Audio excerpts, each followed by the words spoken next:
জন্মদাতা বাবা মার সঙ্গে সুখী নয় যুবতী।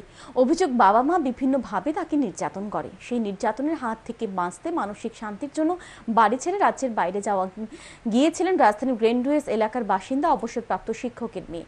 অভিযোগ, তার এভাবে বাড়ি থেকে যাওয়া নিয়ে যুবতীর মা বাবা পূর্ব মহিলা থানায় নিখোঁজ ডায়েরি করেন।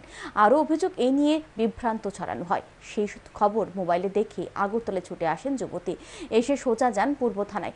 যুবতী জানান, তিনি বাবাকে জানিয়ে রাজ্যের বাইরে গেছেন। এর আগেও কয়েক মাস আগে গিয়েছিলেন। যুবতী এদিন সাফ জানান, তিনি আর বাবা মার সঙ্গে থাকতে চান না, এমনকি আগরতলায়ও।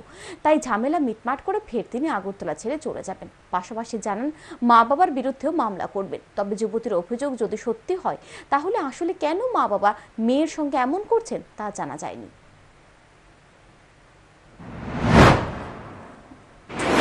আর আজকে আইতে আমি বাধ্য হয়েছি, আমি একটা নিউজ দেখছি যেটার কারণে আমি বাধ্য হয়েছি আইতে। যে রিউমারটা তারা ছড়াইছে আমি নাকি কোনো একটা ছেলের সঙ্গে পালাই গেছে, একটা মুসলিম ছেলের সঙ্গে, এটা সম্পূর্ণ মিথ্যা কথা, সম্পূর্ণটাই মিথ্যা কথা। আমি এরকম কোনো কিছুই করছি না।